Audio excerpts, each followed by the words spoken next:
Shallallahu Alaihi Wasallam. Bapak-bapak kaum muslimin yang sangat dirahmati oleh Allah Subhanahu Wa Taala, salah satu sifat yang diberikan Allah kepada manusia adalah marah. Marah itu adalah habitatnya manusia. Dan marah itu adalah pemberian Allah kepada manusia. Manusia tidak bisa dikatakan manusia kalau dia tidak punya sifat marah. Hanya malaikat yang tidak mempunyai sifat marah atau amarah. Tetapi bapak-bapak kaum muslimin yang harus diingat, bahwasanya marah itu akan menjadi ladang amal bagi manusia apabila manusia bisa mengendalikannya. Dan sebaliknya, amarah itu akan menjadi ladang-ladang dosa bagi manusia, akan memakan amalan-amal yang dibuat oleh manusia apabila manusia tidak bisa mengendalikan amarahnya. Ada satu kisah yang sangat menarik sekali dan perlu kita ambil hikmahnya. Apa itu? Pada suatu kali Nabi Muhammad sedang duduk-duduk dengan sahabat Abu Bakar. Sedang asik-asik, sedang enak-enaknya Abu Bakar bercerita dengan Nabi Muhammad. Maka tiba-tiba datang salah seorang suku Badui. Suku Badui ini datang menghina-hina Abu Bakar, mencela-cela Abu Bakar, berkata-kata kasar kepada Abu Bakar. Abu Bakar yang duduk di samping Nabi Muhammad ketika itu hanya diam saja. Dan melihat Abu Bakar diam, Nabi Muhammad tersenyum. Kemudian karena didiamin, suku Badui kembali marah. Emosinya meledak-ledak menghina Abu Bakar. Bertambah-tambah kata-kata jeleknya menghina Abu Bakar. Kemudian Abu Bakar tetap diam. Dan kemudian Abu Bakar melihat kepada Nabi Muhammad. Dan Nabi Muhammad kembali tersenyum. Merasa dicueki suku Badui ini, memuncaklah amarah suku Badui ini. Dihina-hina kembali Abu Bakar ini. Dicaci maki kembali Abu Bakar ini. Dengan nada yang lebih kasar. Dengan kata-kata yang lebih kasar. Melihat suku Badui semakin menjadi-jadi menghina sahabat Rasulullah Abu Bakar. Abu Bakar tidak tahan, maka dia kembali menghina suku Badui, kembali mencaci suku Badui dan memarahi suku Badui. Kemudian Abu Bakar melihat kepada Nabi Muhammad. Kemudian Nabi Muhammad sambil berdiri meninggalkan Abu Bakar. Melihat Nabi Muhammad berdiri dan meninggalkan Abu Bakar, Abu Bakar bertanya, "Wahai Nabi, kenapa ditinggalkan aku? Wahai Nabi, apa salahku? Kenapa dibiarkan aku sendiri? Wahai Nabi Muhammad, kalau ada salahku, tolong tunjukin, tolong ajarin aku. Apa salahku?" Ketika suku Badui sudah pergi berlalu, maka Nabi Muhammad bilang kepada Abu Bakar, "Wahai Abu Bakar, ketika pertama kali tadi orang suku Badui tadi menghina-hinamu, mencaci makimu, kemudian engkau diam. Tahukah engkau, para malaikat datang mengelilingi kamu dan dia memohon ampun Dia memohon pahala yang banyak untuk dirimu. Dan saya tersenyum melihat malaikat-malaikat mengelilingi kamu. Dan ketika yang kedua, suku Baduy kembali memarahi kamu, menghina kamu, menghujat kamu, dan kamu diam, maka datang lagi ratusan malaikat mengelilingi kamu, memohon ampun kepada Allah untuk kamu, dan memohonkan pundi-pundi amal yang banyak untuk kamu. Dan saya juga tersenyum. Dan ketika yang ketiga kalinya suku Baduy menghina, mencaci, memarahi kamu dengan nada yang tinggi, dan kamu membalasnya, maka malaikat-malaikat rahmat berterbangan datang lari dari kamu. Malaikat-malaikat rahmat tidak mendekati kamu, dan kemudian iblis datang mengelilingi kamu.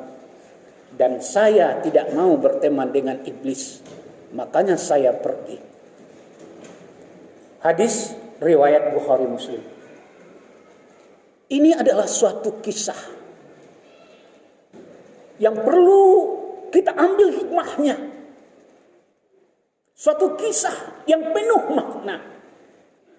Ketika orang marah kepada kita, mencaci kita, menghujat kita, menghina kita, dan kita diam, kata Rasulullah, ketika itu malaikat-malaikat rahmat turun mengelilingi kita, tengadahkan tangan kepada Allah, memohon ampun akan dosa-dosa kita, dan memohonkan kepada Allah supaya dijadikan pundi-pundi amal kemarahan orang-orang itu kepada kita. Kedua kalinya dihantam lagi oleh caci maki, hina, dihujat lagi. Ketika kita masih diam, maka malaikat ratusan datang mengelilingi kita sambil memohon kepada Allah. Namun ketika amarah sang lawan memuncak kepada kita dan kita balas, malaikat-malaikat berterbangan menghindar daripada kita. Yang datang sebaliknya adalah iblis, setan, mengelilingi kita. Maka saya tidak mau berteman dengan iblis dan setan, kata Nabi Muhammad. Bapak-bapak kaum muslimin yang dirahmati oleh Allah, makanya orang marah itu identik dengan orang dekat dengan setan. Orang yang sedang emosinya meledak-ledak, tidak terkontrol, identik dengan pekerjaan setan. Karena marah itu cenderung dianalogikan dengan sebuah api. Ketika kamu marah berdiri, bawalah duduk. Ketika kamu duduk masih marah, bawa celentang. Ketika kamu masih marah, ambil air wuduk. Tetapi ketika kita bisa tenang menghadapi cacian hinaan orang, maka itulah akan menjadi pundi-pundi amal untuk kita. Makanya amarah bisa menjadi ladang amal buat seorang muslim. Tetapi amarah sebaliknya juga bisa menjadi pundi-pundi dosa yang akan memakan amalan kita. Sekarang pilihannya tergantung kepada kita. Apakah kita menjadikan amarah sebagai ladang amal, hinaan sebagai ladang amal, cacian sebagai ladang amal untuk kita, maka jangan lawan amarah orang lain. Jangan sebaliknya, orang menghina, kita menghina, orang menghujat, kita menghujat, orang mencaci, kita mencaci. Bapak-bapak kaum muslimin yang sangat dirahmati oleh Allah, maka Allah berfirman dalam surat Ali Imran ayat 134. Bismillahirrahmanirrahim. Wal qadhiminal ghaidha wal 'afina 'anil nas wallahu yuhibbul muhsinin. Kata Allah itu, orang yang hebat imannya itu orang-orang penghuni surga itu, orang-orang yang ahli surga itu adalah orang-orang yang mampu menahan amarahnya. Wal kaziminal ghaiza, mampu menahan emosinya. Mampu menahan kebencian yang ada di dirinya, mampu menahan gejolak yang ada di gemuruh dadanya. Itu orang-orang beriman.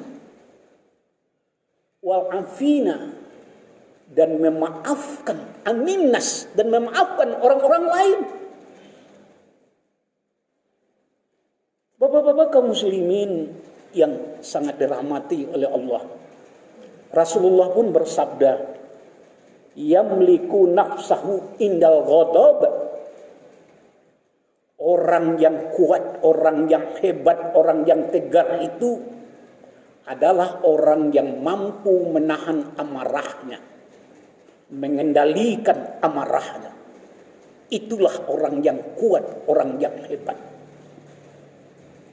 Maka dikatakan lagi oleh Rasulullah, apa yang membedakan orang pemarah dengan yang tidak pemarah?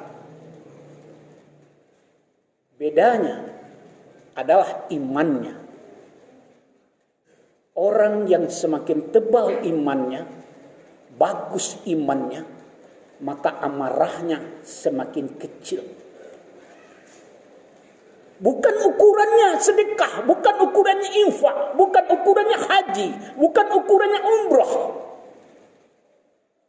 Tapi ukuran dari seseorang itu, imannya bagus dan tidak bagus adalah sejauh mana dia bisa mengendalikan diri untuk tidak menjadi seorang yang pemarah, yang suka emosi, yang suka menghina.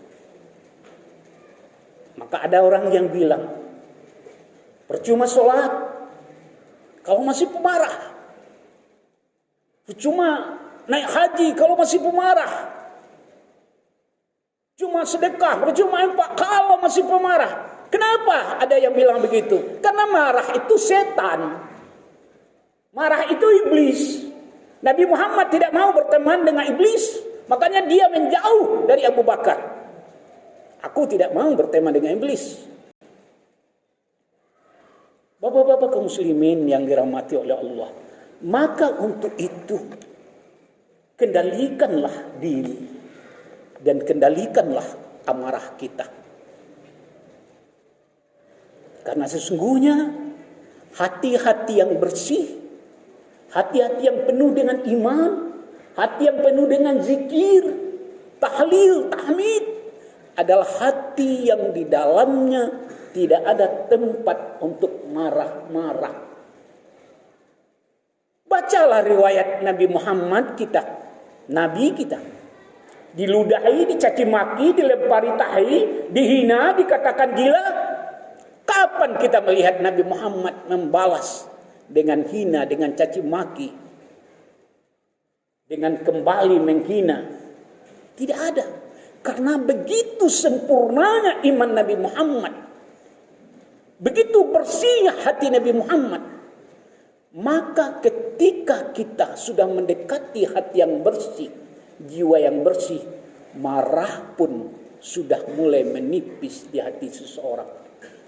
Lihat Hamka dijebloskan ke penjara oleh Soekarno, sampai-sampai di dalam penjara Hamka kehausan dan tidak ada air. Hamka meminum air kencingnya sendiri. Setelah itu datang surat dari Soekarno, ketika aku mati nanti saya ingin Hamka yang menjadi imam. Dan ketika Soekarno meninggal memang Hamka yang jadi imamnya. Dia tidak marah Hamka kepada Soekarno, walaupun tanpa kesalahan yang tak jelas Hamka dijebloskan oleh Soekarno ke dalam penjara. Artinya apa? Hamka pun sudah bisa memberikan contoh kepada kita bahwasanya marah itu sudah bisa dia kikis di hatinya. Maka bapak-bapak kaum muslimin yang dirahmati oleh Allah, kunci rumah tangga yang bahagia, suami istri yang bahagia adalah ketika suami bisa mengecilkan volume marahnya, ketika istri bisa mengecilkan volume marahnya. Semakin kecil volume marah di dalam suatu rumah tangga, maka rumah tangga itu adalah rumah tangga yang sakinah, mawadah, warahmah. Demikian saja, semoga dapat kita ambil iktibarnya. Fakta biru ya ulil albab.